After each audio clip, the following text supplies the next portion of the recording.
inverse trigonometric function y equal to sine inverse x, we will use the diagram, or you can say the graph of y equal to sine x, and then find out what will be the graph of sine inverse x. It will actually give you the mirror image of the other one. That is, both are the mirror image of each other. Okay, so how we are getting, we will just see. For that, again we have a drawing sheet. You can just plain paper you need. You don't need that board. You need only a sheet.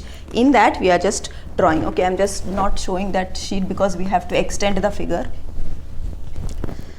Okay, what we are doing is we are starting with the function y equal to sine x and taking certain points. Certain points in the sense that is for x and y we are taking values. Okay, again we are using those values which we know actually. So x, if x is 0, sine 0 is 0.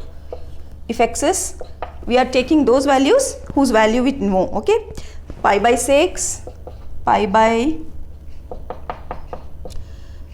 4, pi by 3, pi by 2, then negative values, because this side and that side if we get, then only we can just make that image. Okay, mirror image. Pi by 3, so 30, 45, 60, then we are taking 90. Again we are taking the negative values also to get the negative side of the x-axis. Okay, so negative pi by 6, negative pi by 4, negative pi by 3, negative pi by 2. Now again we know that sine of minus theta is minus sine theta, right? So value will be same with the negative sign there. Okay, now sine 0 is 0, sine 30 is 1 by 2. 1 by 2, again they are writing 0.5 for the ease of marking the points. Okay, 1 by 2 is 0.5, then they are taking for pi by 4, it is 1 by root 2. 1 by root 2 calculated and written as 0.71. That is, as the value of x increases, sine value increases. And actually you know from 0 to pi by 2 you have 0 to 1 like graph, right? Already you know this is like sine function is like this, no? But we are taking till this from 0 to 1. That is, here it is pi by 2, here it is 0. In between values we have taken. So you can just see that the graph will be increasing only here, right? And here it will be going like this. So this much part only we are taking. The values which we have considered is this much. Okay. So you can see that it is 0, 0.5, 0.71, then it is root 3 by 2. Again you can use the value of root 3 and you will get root 3 by 2 as 0.87.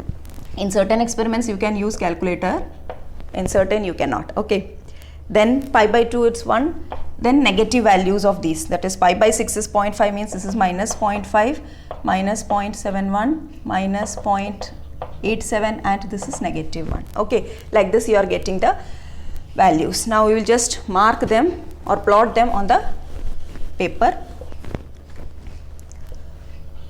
Again for y equal to sine x, the x axis will have the angle values, right? 0, pi by 6, pi by 4, like that you are taking. Okay, so we are just extending the graph and marking pi by 4, pi by 3, pi by 2. Again here negative pi by 6, negative pi by 4, negative pi by 3, negative pi by 2. Okay, so at this point you will have this one concept. Here negative one concept. Okay, so I am just making in such a manner that it is a little bit like this. This is y dash. Okay, now for 0 you have 0, for half you have 0.5, so 0.5 like this. If I am taking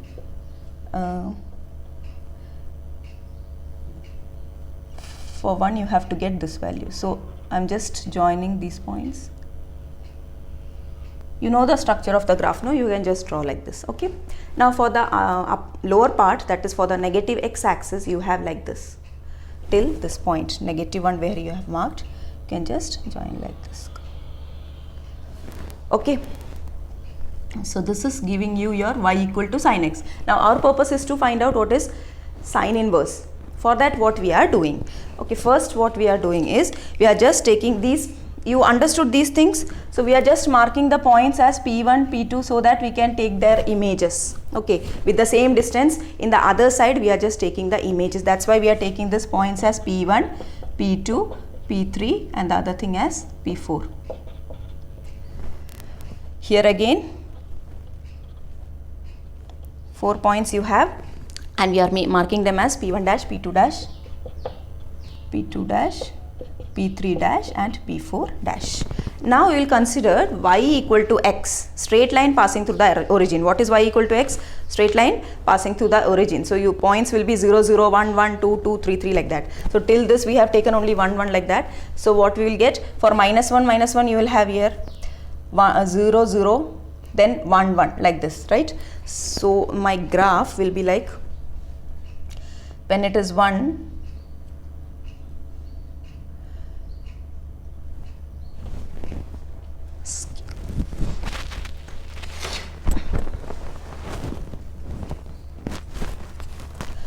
now I am just rubbing these values. We have marked, no?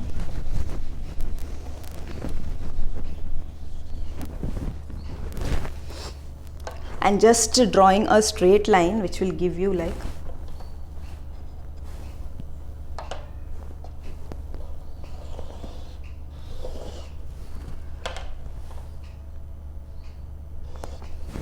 okay.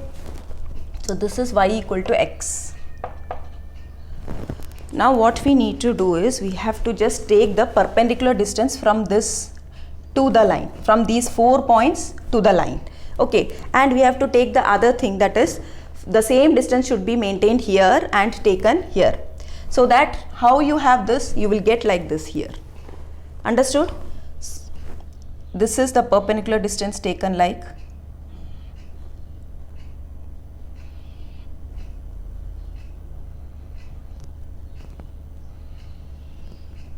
these are perpendiculars drawn, and whatever measurement you are getting here, you have to take the other side and then join those points. Understood? So if this is like this, the other point will be like giving you like this. In the same manner,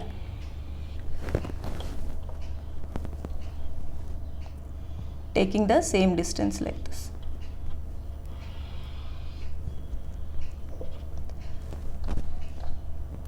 My measurements are like, I am not taking this line with this distance, you are taking the perpendicular distance here with the same measurement. So this one is same as this one, and these points which you are getting, no, that we will take as Q1, Q2, okay, this is Q1, Q2, Q3 and Q4. Similarly, then you extend here. For this one, again you are taking the perpendiculars here, maintaining the same distance with the other one and joining those points will give you a curve which will act as actually the, if consider this y equal to x as a mirror. If it is a mirror, whatever you are getting in this side, whatever you are getting this side, that will be the same as in the other way, right? So that's what we are just seeing, that this will give you, this line or this curve is giving you a mirror image of this one, and this one is giving you, or this line, this curve is giving you the mirror image of this curve. That means y equal to x is acting as a mirror for these. Okay, now just neglect this and just take this one, that is Q4, Q3, Q2, Q1, and here you can just take the points as Q1 dash, Q2 dash, Q3 dash and Q4 dash, these things. Okay, so these Q's joining are giving you actually the graph of y equal to sine inverse x. Okay, so this is giving you the graph of y equal to sine inverse x. Understood? You have to take the measurement here, whatever measurement you have taken, you are just marking there and thus joining the points. That means y equal to x is acting as a mirror for these two. they are the mirror image of each other. Again here these are the mirror images of each other. That means this curve is x. In the shorter length we have just made it, we are just extending it and drawing, that's all. Okay, so you understood the mirror image of y equal to sin x is y equal to sin inverse x.